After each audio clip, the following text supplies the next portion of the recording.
Welcome to day 24 of the Match World Cup video blog in association with Chewits. Now today is the first of 2 rest days that are taking place across the World Cup before the semi-finals take place on Tuesday. And this means that all the players can recharge their batteries, can chill out a little bit and get all their energy levels right back up to the top so they can play their very best football in the knockout stages and in the remaining matches. And this is crucial because those quarter-final games were gruelling, so some of those players are absolutely shattered after that, so they can fully recharge and they should be back to their very, very best. And it's also good for match because when on these rest days the players have a little bit more time to speak to the media and to give us information on what's going on in and around the squad and exactly the latest news to break from there. So it's brilliant because I've got loads of news to bring you guys from around the World Cup. So here you go, team by team, the rundown. To start with Holland, great news for them before their semi-final against Uruguay.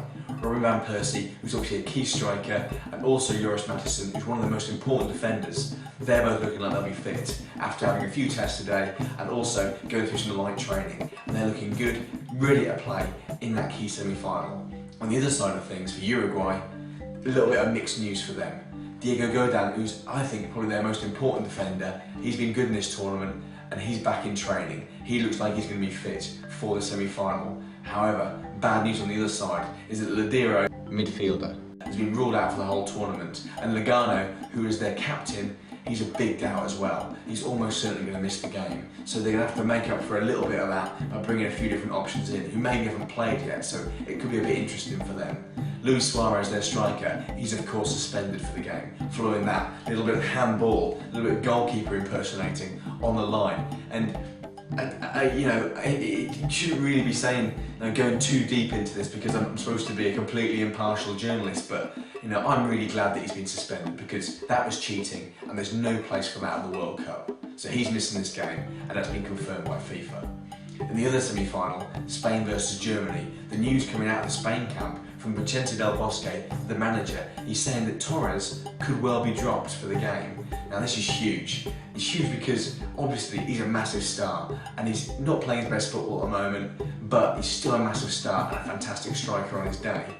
On the flip side of that, is this going to be mind games? Is this Del Bosque trying to put a few doubts into the minds of Germany and make them think, we're going to change our plans here because this big physical striker who adds a certain dimension, a certain kind of strengths to the Spain strike force, if he's not going to be there, their whole plans could change. So it might be him just messing around and just trying to get into the heads of Germany, but it could also mean that Torres, this massive name, will be missing from the semi-final. So we're going to have to wait and see on that. I think Del Bosque is just playing a bit of mind games, but as I say, we'll know on the day when the team sheets are handed out. On the other side of things, for Germany, good news because Khedira, he's looking like he's getting a little bit of fitness back now. He's missed training, but apparently he's looking quite good, looking quite strong. So there's a real chance that he could be back into the team for the semi-final. On the other side of things, we know with certainty that Thomas Muller is suspended for the game. Now, he's scored 4 goals. He's been absolutely awesome for Germany on the right wing for them, so going in and supporting closer and scoring a lot of goals and being dangerous. So there's a few questions about who will come in to replace him.